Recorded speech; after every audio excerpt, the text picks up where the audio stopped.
We're going to go ahead and get started here today. I'd like to thank everyone for joining us for Not Your Dad's HR. I created that name because I know that HR can be very anomalous to a lot of business owners, but HR is truly business owners' best friend. It's not like it used to be. It's not like I have a compliance checklist and I have a clipboard and I check off that all W-2s are filled out and this 401k audit is complete and things like that. What today's HR is swimming in the pool with your people to understand their needs and help develop them to get your organization where it needs to be. Disney said it best. You can design and create and build the most wonderful place in the world, but it takes people to make the dream a reality. Those people are your biggest cost, but they are also your biggest asset. My name is Leanne Young, and I am a SHRM certified professional. I have been to the Disney Institute for HR Management. That's my picture on the screen. It was the best professional experience of my entire life. And I recommend that if you have any inclination, they offer other classes and that you go.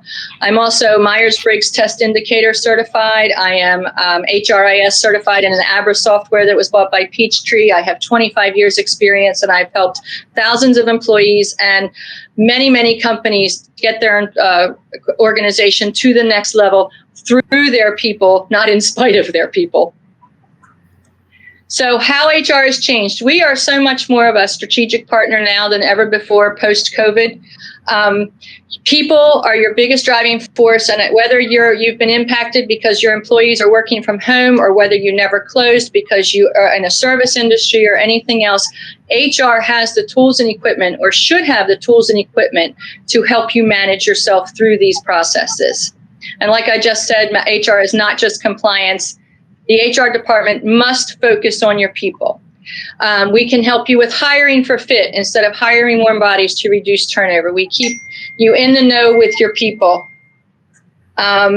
We keep you up to date on compliance. There's a couple of things that I'm going to tell you throughout this process that laws have changed recently and laws are coming now that you're going to have to keep up to date about. I can guide you through employee issues. I can help you with promoting people, demoting people, growth. Shrinkage, sexual harassment investigations, anything that has to do with your people, I have helped other organizations do.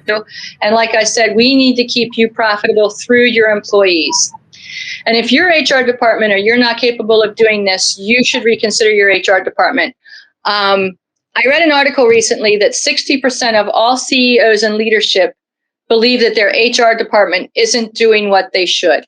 And if they're not, and you have someone in that role, I urge you to reevaluate what they're doing. If they were on your team and you were a football coach, if you were John Harbaugh with the Ravens, and 60% of your staff said this person wasn't doing their job, would you keep them on your team? Would you try to train them up? Would you find somebody else new for your team?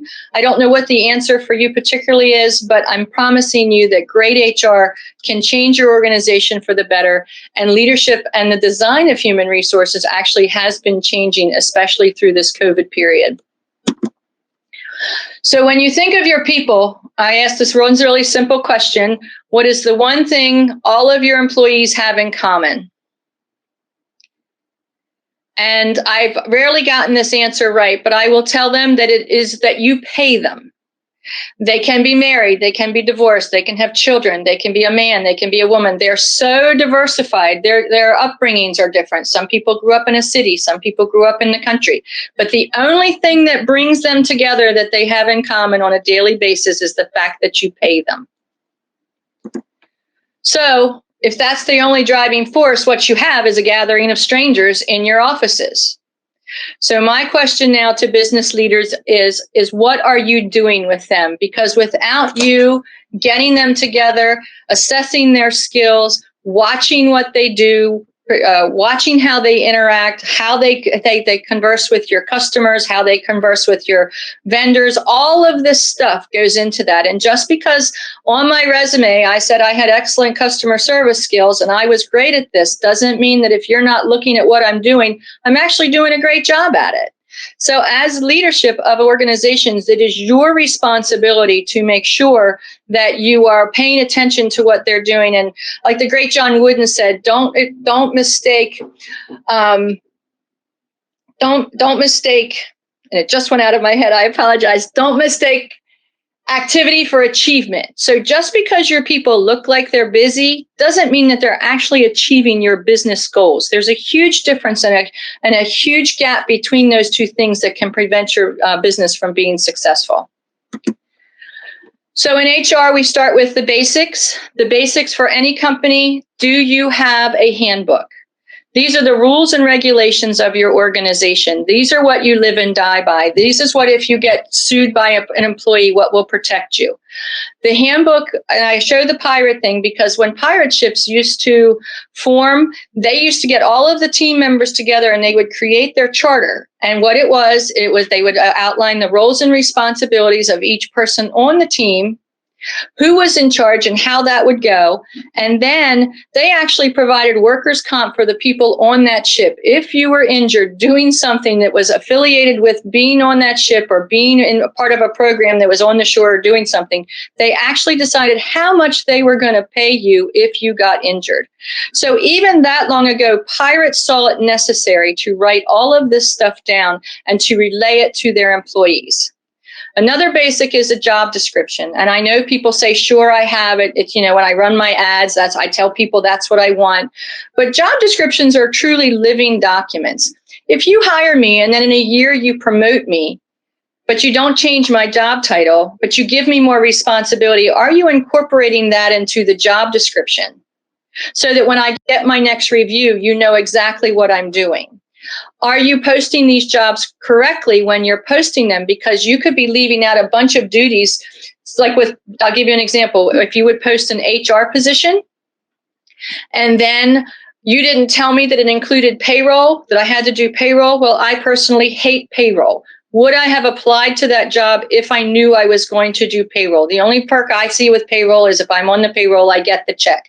I'm big picture oriented. I'm not really detail oriented. And when you do thousands of manual manipulations in a single payroll, that can really blow my whole day. And it isn't something that this time in my career, I choose to do. So make sure you're keeping them up to date and you're reviewing them and you're re-signing them. And think about this. If your employees leave, are they taking institutional knowledge that you've never documented that they used to do with them that you don't even know? Then there is a gap between a new hire and someone who is leaving the company are going to be the same. So between the job descriptions and the handbook, and then also your mission, vision, and values. Why are you in business? Why do you think your employees come to work every day? If they share your mission, vision, and values, and they believe them, and you present them at the very beginning, then they know that. I worked for a company, and we had the values were we had dignity and respect between our employees. We embraced innovative and creativeness, and there was a bunch of other things. So when I came on board, I knew if I had an idea, I would at least have the opportunity to express that idea with leadership. The best mission statement, I truly believed in mission statements when I worked for Genesis Healthcare. And their mission statement was to improve the lives they touch through high quality healthcare and everyday compassion. And considering my granny was in a long-term care facility, that was something I could wrap my brain around and embrace. I might not have been a frontline worker, but if a frontline worker wasn't doing their job, I could remove that frontline worker so that my clients would get the best possible care they could. I remember that to this day. My HR mission statement for human resources to improve the lives I touch through every high quality human resources and everyday compassion, because in today's world especially, people are truly looking for compassion. Okay. So then let's think about your team. Is your team the best of the best? Are they the Navy SEALs going in there and extracting people and doing it with precision? I mean, they know what they're doing. Do you feel like your team represents your company in the best ways possible? Have they been given those skills? Have they been trained together? Do they communicate well with each other? Do they know what their role is within the team? Teams are formed when people know what's going on. And if your team is just a group of strangers walking around your office, hanging out, having a good time, how is that impacting your business? So when you think of the best, going into battle against your opposition or your competitors, are you the best that your organization can be? Employees don't come with the manual. I always say that when you have employees, it's a job for Superman. You're trying to make too many people happy within the confines of what the handbook says, within the confines of what their job description says. So when you're dealing with people, it's a one-on-one sort of a thing. You can't say that what I do for this one, because he's this, she's that, they're going to understand the same things. So you always have to it's a case-by-case scenario with your employees. They have to be treated as individuals within the organization. So when you're thinking about your organization right now, I got this from the Dale Carnegie Research Institute about engagement. And engagement is so important today with our employees. And I know that what I'm going to tell you will sound like it's ancient history and you've heard it all before and there's nothing new in this content. But the problem with that is it's the content is real and it's true. And it's been going on forever. And the quicker that you can adopt this mentality, the quicker your organization will get where you want it to be. So when you think about your best of the best team, do you think of it as a priority? Do you plan on that? Do you act frequently? Do you have town hall meetings to get feedback? Is it like in the forefront, just like coming up with that money to pay those employees every week or every 2 weeks? Or is it very important to what I think about and I plan and do it every day?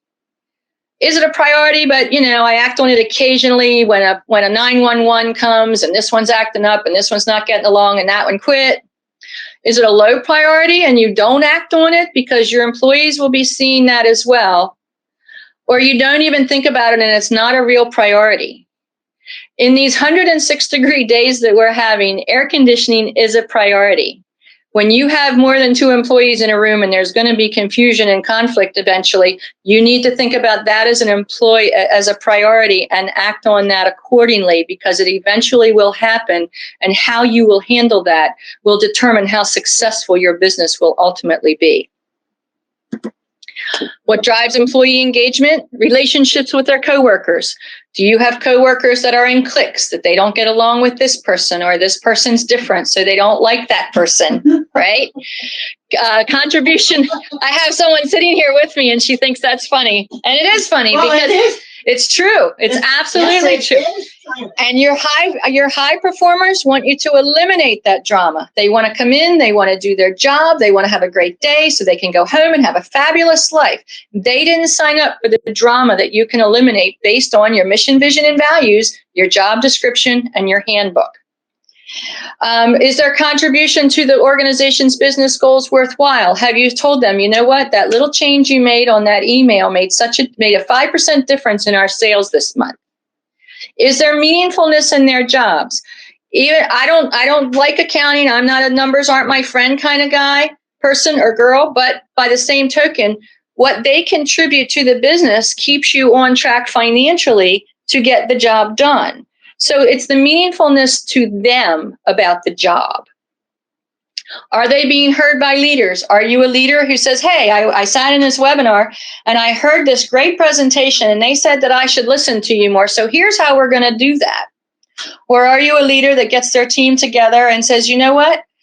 I listened to a webinar and they told me that I should be listening to what you guys have to say. So I just would like to have a brainstorming session and go around the room and listen to what your employees have to say before you open your mouth so that they don't think they have to toe the line with what you said. Great leaders value their employees as their most important resource. Every successful company that you see out there, they do. Do they believe in your mission, vision, and values? I actually worked for a company and they had a great mission, vision, and values, and I believed them. But unfortunately, the organization that hired me thought it was a piece of paper and did not. So as you can probably figure out, I didn't stay there long because what they permitted, they promoted, and they didn't permit it, so they didn't promote it. So it was useless to the people that were inside the organization. Do you give them opportunities to use their real skills and abilities? I'm in human resources. I will, of course, do a 401k audit for you, but I love helping your people. Are you going to let me do that? Are you going to let me excel in those skills? Maybe have an idea. You might not like it, but you might let me run with it. just to see how it turns out. And everything can change, and everything you can say, you know what, we tried it and it didn't work, so let's see where we are and move on from there. Relationships with their immediate supervisor. I've been doing a lot of research during this COVID period, and I read an article where 60% of all employees would prefer to directly report to an artificial intelligence. And the reason they say that is because when they talk to their supervisors, they get into the personal arena that has no effect on their job outcomes, and they would like to come in, be who they are, do a great job, and go home. The work itself. People get burnt out. People start in college getting into one career and decide they don't like it and get into another career. They could figure that out while they're within your organization because they see somebody else doing something that they find that they like better. They could change. Allow that. Let them move around the organization. Do some co-sharing of responsibilities so that there's overlap. So when a person leaves, you're not left there with an empty, vacant position that nobody knows what they do. And of course, right, in today's and in the world's economy, they want to know about your financial stability. Are you doing well? If you are, tell them and celebrate that. I mean, you've just come through 15 months of what the world would probably consider hell, and you're doing great, and you're not telling anybody, and you're not celebrating that. And if you're not doing well, tell them that too, because they could come up with some great ideas that could get your organization to the next level that you at your 30,000 feet might not have even been aware of. So let them know what's going on. Let them know by quarter. Let them know when you know.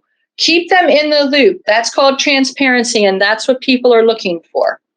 And remember, when you deal with people, that they are people first, and then they're your employees. And I ask this question when I do a live training, and I love to see the responses. I ask people, I need people who have their perfect life right now to raise their hand. When they were young and they saw what they were going to be, they dreamed about it, they were working towards it, they paid their dues, and now they're living that perfect life. They're living on all 8 cylinders, and yes, I've made it. And then I hear crickets, and I see a lot of people, and they look around and their eyes get big because they can't believe that I'm asking this question. So you in leadership, if you're not living your perfect life, what makes you think your employees are? And how do you get them to that more perfect life that they're looking for? Because that would be one of your goals. I also say, because I said so isn't a reason once you're over 3. You need to explain the why. People want to know why they're doing something. If the air conditioner fixed, why are we fixing it? Because it's hot. And then I hear all the time, I'm dealing with these adults and they're acting like kids and blah, blah, blah, and everything like that. And, I tell everybody that just because people get big doesn't mean they grow up or they can mature. That doesn't mean they're not good at their jobs, but that could mean that they need to be handled a little bit differently. And then, how about this? I get a call, my engine fell out of the car, my kid is sick, my tooth fell out. And you know what? These things really happen every single day. And do you really think that the first thing that employee wanted to do was call you and tell you that?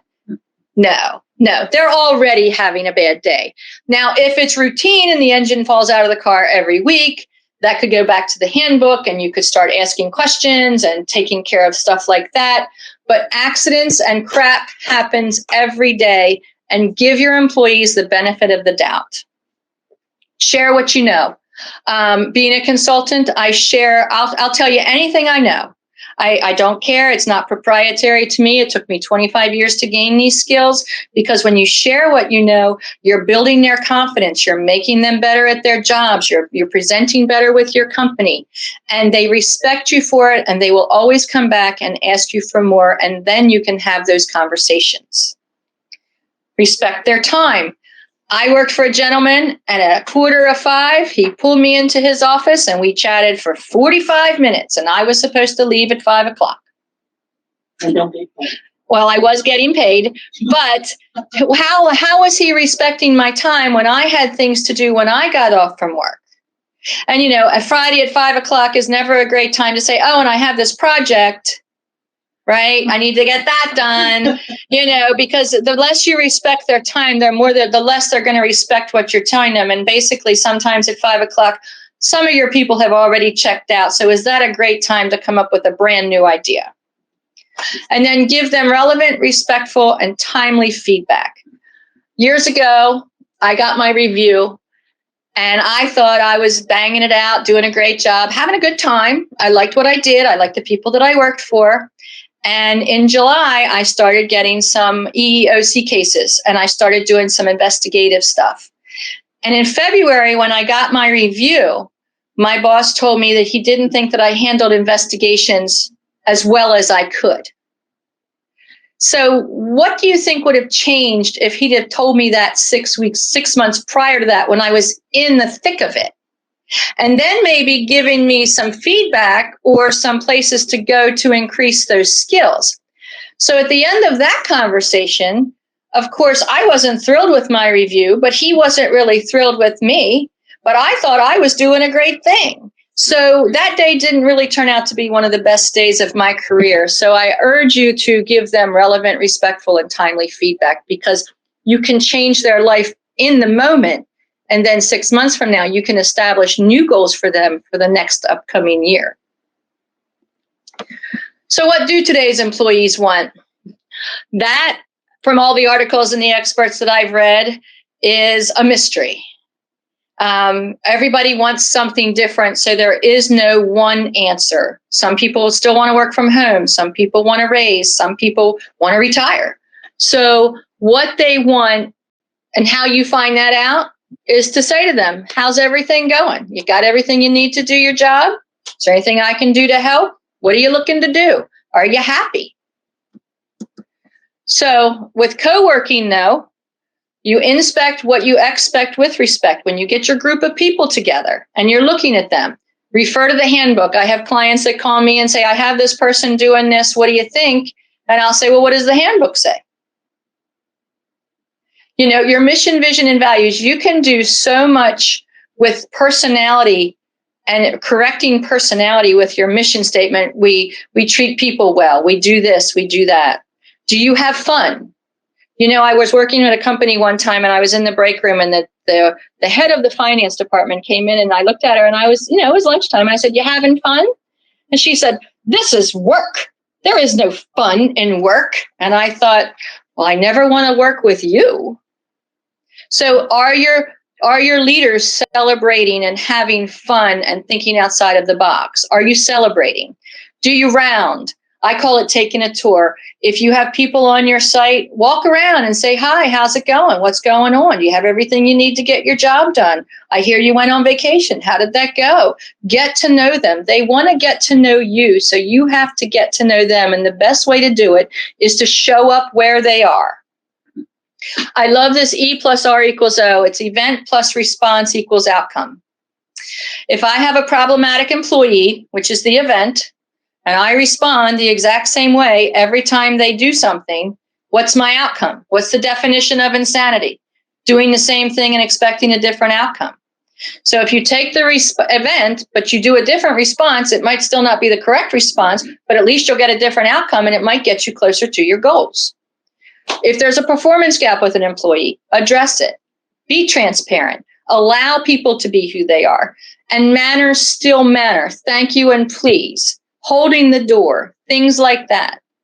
Disney says, and when you go to Disney World, when you walk out of Epcot Center where the employees are, there's a huge sign and all it says is rave in big capital letters, taller than people. And that means respect, appreciate, and value everyone. And with diversity issues today, it's different. There's a difference between being invited to the dance and being asked to dance. So inviting people to the party, but not talking to them while they're there is not having a party. I've been there. And trust. If I come to you, if I work with you and I'm talking to an employee and I think that that's important to you and I come to you and I say, now this is what I was told, and I'll tell you who said that, but I didn't tell you that to go back to that employee and ream them out. I told you that because I thought you could use this information to do something different with the information that you have.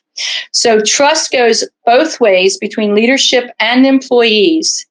And they must know that they can come to you and trust you enough to take care of the situation and keep them out of harm's way, unless, of course, they're doing a violent act, and then you must work differently. Environment. I always say this, never over underestimate the power of food or the work environment. If you have, I was actually working at Burke here in Westminster, and I was hosting that, and there was a gentleman there, and he was applying for a job to be an insurance broker, and it was in York, Pennsylvania. It was the hottest day of the summer, and there was no air conditioning in the building. What are you saying to your employees, the potential employees? You don't respect them enough to keep them cool, to sit there in a jacket and a tie to sell your product to your client and keep them cool. And food is another thing. I had in a community that I worked for, every Friday the culinary manager would buy them pizza. But then after a while, the pizza was a given and part of their Fridays, and they didn't work for it anymore. So make sure that you're keeping everything like that in balance, so that when you're giving them things, they are knowing it's because of the great work that they're doing. And a work environment is very important to a lot of people. I don't want to work in a dirty environment. I don't want to work in a hot or cold environment, unless it's a warehouse work, and that's kind of what you sign up for, or a kitchen. But be careful of your environment. I actually was interviewing with a gentleman one day, and he had just built this magnificent office building. And he says, well, they get to work here. What else could they possibly want? Well, they don't take the work environment home with them. They don't get to take their cubicle home with them. And then, of course, communication, collaboration, and cooperation are so important. If you're not communicating well, collaborating well, and cooperating well within your teams, what are your teams accomplishing? I added coaching too as another C. I believe that employees want to be coached. They're eager to learn. They're eager to learn what you know, and they're eager to make their bosses happy. They're eager to go home at the end of the day and say, guess what I did today? Guess what I learned today? Guess what I achieved today? All right, we're going to talk about the open door policy. That's another one of my things. Just because you say I have an open door policy, do you know that door jamb, to get through that door, is part of one of the hardest things an employee can do? That's why I would recommend getting rid of the open door policy and institute rounding on a personal level. Because when they come to your open door policy, they're coming into your office with your things. All of a sudden, the power isn't theirs anymore, because they're in the visitor section. They're not in the home section. So if you really want them to tell you what they're thinking, put it in their home section, and you be the visitor, and you have to pay attention, and you have to see things from a different perspective. The open door policy is a real pet peeve of mine, and I recommend that you get rid of it. Okay, let's talk about employment at will. I talk to people all the time, and they say, well, Maryland's an at-will state, and I can do whatever I want. I can fire you because I don't like the color of your T-shirt this day. And that's correct. And that means that the state of Maryland does not want to interfere with you and how you take care of your business and your employees. But you know who does care? The EEOC, the Department of Labor Licensing and Regulation, attorneys. Anyone who talks to your employees cares, because they might have a vested interest, and your employees will talk to anybody that will listen to them. Years ago, during a snow event, I had a registered nurse she was a Medicaid specialist. So she didn't come to work that day, even though it was all hands on deck. And we had an open staff meeting. Everybody needs to be here, no exceptions. Covered it, had them sign off on the policy, did everything we could. After the snow event, we did not pay her. She did not come. I got a letter from a city council person wanting to know what was going on in our business. And I love the Transformers thing, because employment at will does not mean it's a do anything I want and get away with it badge. And then don't also forget that this has repercussions in your communities. Let's talk about a community. I work for long-term care, and I hire dietary aides. First of all, there's a limited population in the area that you are. There's a limited number of people who want to work in long-term care. There's even a more limited number of people who want to work in the dietary department. And more, so your pool is shrinking. So if you're treating people like this and you're feeling that churn, and then of course, when they go out to look and find your job on Glassdoor and people rate your job, what are you doing to your legacy of your company if you really do treat your employees like that. It has more impact and repercussions than you'll really ever know. And then I actually had somebody tell me one time, then I'll just expand my pool. Well, okay, in the next community, they have their own facility like yours, and people aren't willing to commute after a certain time because then the money isn't there and they're tired when they get there, and it just doesn't seem to work out. So when you think this, I really do want you to take this. I'm not even talking with a grain of salt. I'm talking the whole salt shaker when you do things like this. Okay, this is a new number, a new article I read, $30,000. People that are working from home right now, 60% of them said they would rather turn down a $30,000 a year raise than go back to the office. So while you're thinking, if you are one of those companies that had everybody go out on remote when it was necessary, and you're thinking you're just going to lay the law down and you're going to say everybody has to come back to work, people are willing to give up substantial money to keep that work-life balance that works for them. So what is your motivation for having them come back to the office? Is it control because I can see you, you must be working? Is it I don't trust you because you're not here? Have I talked to you that you're not getting your work done and maybe there's implications from that? $30,000 is a lot of money for people to turn down just for the convenience to work at home. So not everything is black and white. I always tell people that when you're dealing with people in human resources, there is nothing that is black and white. Gray should be everybody's favorite color because that's what people are. They are so gray, and you thinking that you're doing this is going to benefit your company might come back to bite you several months down the road when they find a company they can work from home from. Again, another article, are you ready for the Great Resignation? They say the Small Business Administration has had 4 million applications for how to start a small business. People are ready to take that leap of faith to have the life that they want. And 4 million people being pulled out of an employment pool is a lot of people. And then you also have the baby boomers who have all of this institutional knowledge that you need. And since this COVID has happened, they have decided, you know what, I can live on less, or I have saved enough, or I might start my own business. This just isn't working for me anymore, this 9-to-5 grind. So while you're making all of these business decisions, really take into consideration the fact that nobody knows yet, but they say that this is the era of the Great Resignation.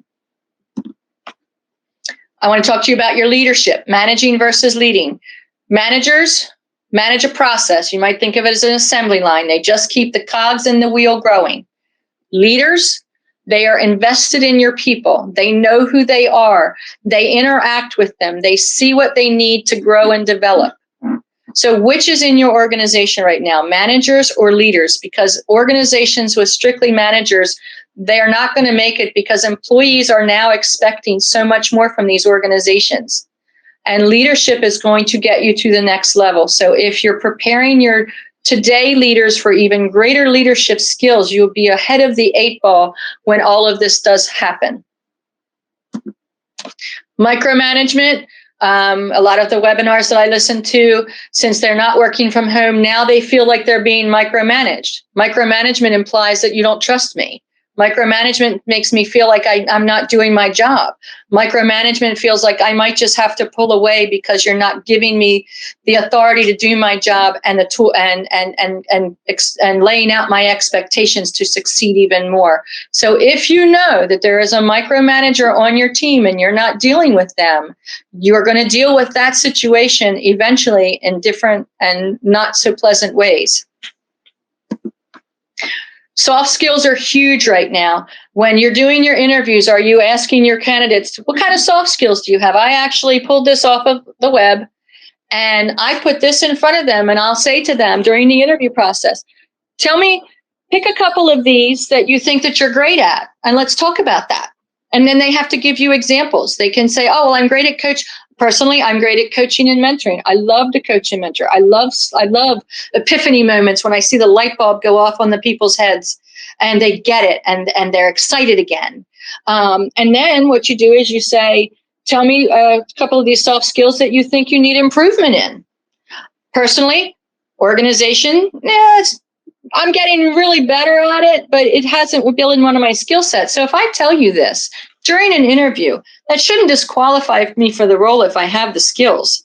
But what you can say is, during that interview process, I remembered that you said you didn't have any organizational skills. So I need you to find a training program that you'd like to go for that I'm going to pay for to get you where you need to be, so I can get that off of our plates and I'll know that you'll be on your game. And then what you need to do also is that your team, throughout your team, everyone should have, when you get your sheets together, all of these should be there. Somebody on your team should have one of these skills. That way, that pulls your team together. You know what? I'm really not great at taking risk, but if I go over here and talk to Leanne, because I know she can take risks, she could probably give me an analysis on what we could do and what my risk would be and see how that would work. Because see, soft skills are harder to train than hard skills. Hard skills are computer skills. Hard skills are the things that come intrinsically with the job. You can train for those hard skills. It's these soft skills that leave a lot open to interpretation that are really going to take your organization to the next level. Who is really your competition? I love this. This looks like an org chart. It's called silos. When I worked in long-term care, one silo would have been dietary, one silo would have been maintenance, one silo would have been housekeeping, one silo would have been nursing, one silo would have been social services, one silo, one silo, one silo.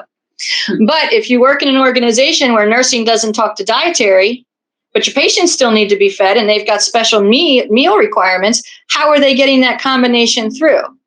If I work in long-term care and the rooms are dirty, but the nursing care is clean, how many residents are going to stay? If the rooms are clean, but the food is bad, how many residents are going to stay? So is your organization competing within itself, or are they targeted at competing with the competitors out in the market?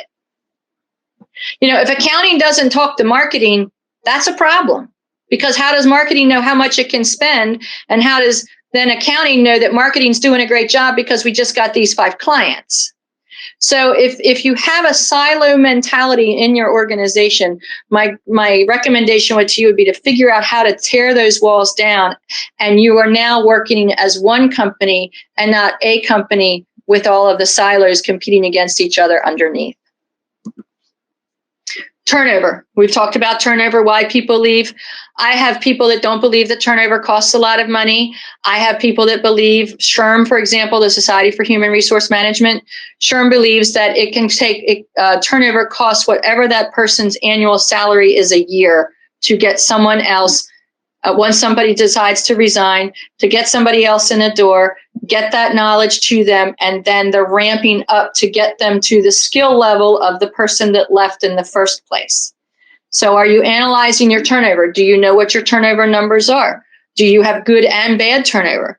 Good turnover is when you have low-lying fruit and you say, look, you know what? Your behavior isn't what I need it to be. Your performance needs some work, so I'm going to coach you. I'm going to coach you either up or out. Those are your 2 choices. Or do you have the bad turnover where you have a great employee, but they leave because their spouse was got a great job in another state and there's no option? So there's all kinds of turnover. Are you aware of the types of turnover that are happening in your organization?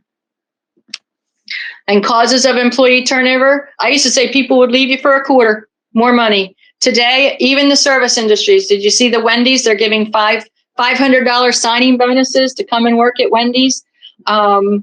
So, if you have that kind of a job where turnover is an issue, are you looking at the market to see what the market's doing to keep up? Better benefits. Better benefits just doesn't mean healthcare anymore. Better benefits means a lot of things. A lot of companies, like AARP, for example, they give their employees 2 days off with pay to go do volunteer work at their favorite charity.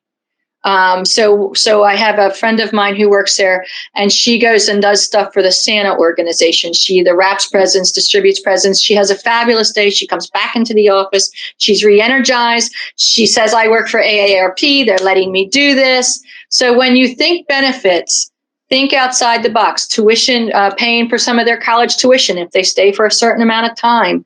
We'll discuss this later in another webinar about the benefit of benefits. Leadership. People generally don't leave companies, they leave their direct boss.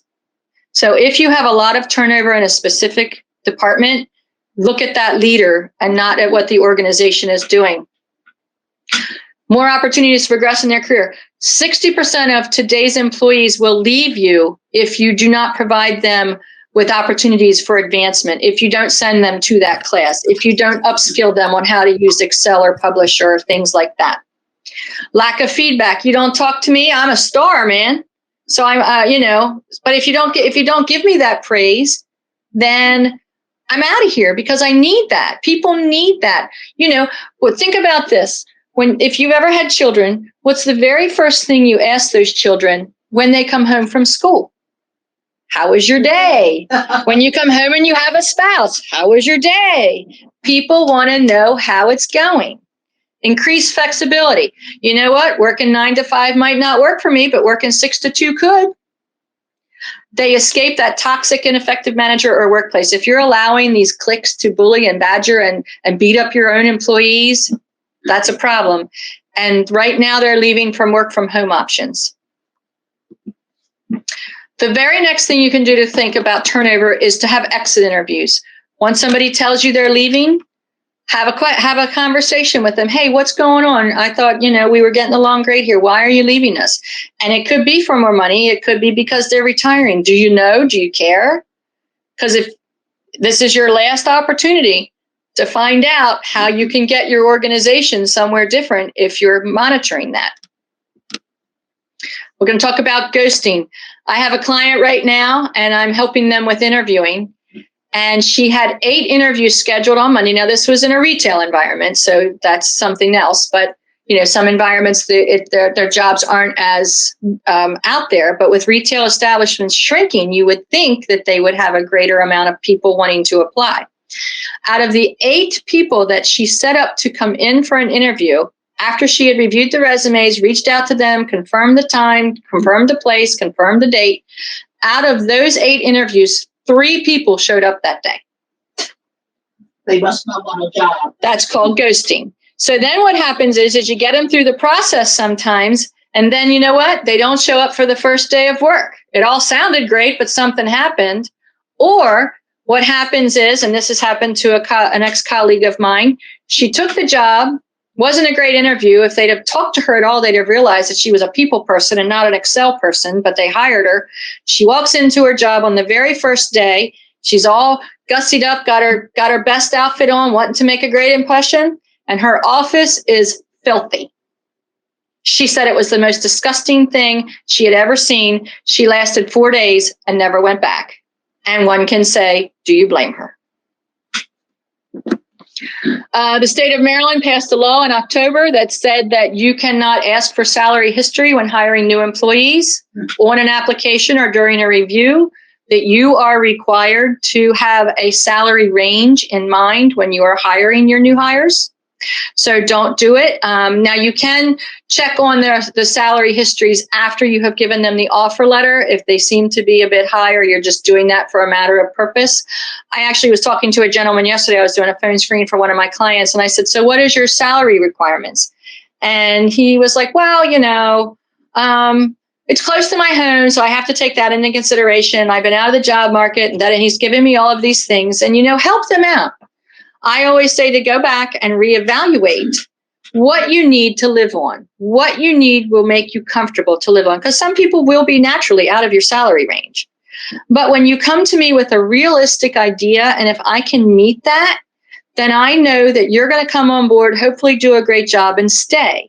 But if you don't tell me what your requirement is and you just say $12 an hour, so I pay you $12 an hour, but you need $18 to cover your bills, you're going to come on board, but you're going to be looking for somebody that's going to pay you more money. So basically, I couldn't help you because you weren't truthful with me. So I say to them, so what was the range you had in mind? And get that down. And another thing that's happening right now is if you have proprietary information, President Biden has put in front of the DOJ a bill that says that non-competes might have to go away because you're inhibiting people's right to find employment or to start their own business. So how do you protect that institutional knowledge you don't want them to walk away from with and still hire great employees? I don't have an answer for that yet. That hasn't been rolled out, but that might be something you're keeping in the back of your brain because you might not have those protections for too much longer. So what would it take for you to make those people happy and to stay? The employee life cycle, I have 5 more webinars to go, and I will be covering all of these in depth to give you great insight and information on how to do this. But remember, no matter if you're recruiting somebody, you're onboarding them, you're developing them, you're retaining them, or you're separating from them, unless you're separating from them, you are always recruiting your employees every single day. If you want those employees to stay, you are actively re-recruiting them all the time. Do you have everything you need? Are you having that review? I know someone who hasn't had a review in 3 years. So guess what? He hasn't gotten a raise in 3 years. So when you think about it, not only did he miss out on the 3 years cumulatively, but the compounding that goes along with that. And then what are you saying to them as a leader? I don't really respect what you do, and I guess I'm thrilled that you show up because you still do, but I'm not willing to have that conversation with you. So when you're doing that kind of thing, what are you telling them? And I know that people have trouble with the development. Well, what if I train them and they leave? Well, what if I train them and I don't train them and they stay? And then with all of this stuff too, Henry Ford said it best years ago. He says, all I need are a pair of hands, and they keep sending me the whole person. And that's because every day of the employee life cycle, you have to deal with the entire person, not just the part that you need to get out of them for that day. So putting it all together, go back and figure out, did what I say make sense? Is there anything that you could do to make your team more cohesive? These are just like fundamentals that you really should try to consider to get your team and your organization to where it needs to be. And then, like I said, in the next 5 weeks, I'll be going really in depth if you have any questions or comments about the life cycle to help you to get you to where you need to be as well. So this is all a great big puzzle, and people are a puzzle. They're a mystery. But people, you need what they have to get what you need out the door. So I'm going to leave you with this. This is my greatest statement. Do something great. Leaders of organizations have opportunities every day to do something great within the organization and with the employees. My guy was sitting in front of the football tube one day. He loves college football, and it was the bottom, the fourth quarter, 2-minute warning. The Hail Mary's coming because they got to save it because they're not in the lead. And I hear him yell at the television, and he says, "Do something great." And I ran into the living room and I said, "That's what I want you to do every day." But if you're not giving people permission to be great, are you giving them permission to be mediocre? And is that what you went into business for?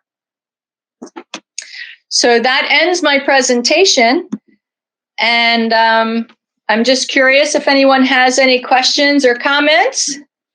All right, well, everybody, go back to work and have a great day so you can go home and have a fabulous life. That's the motto I live by.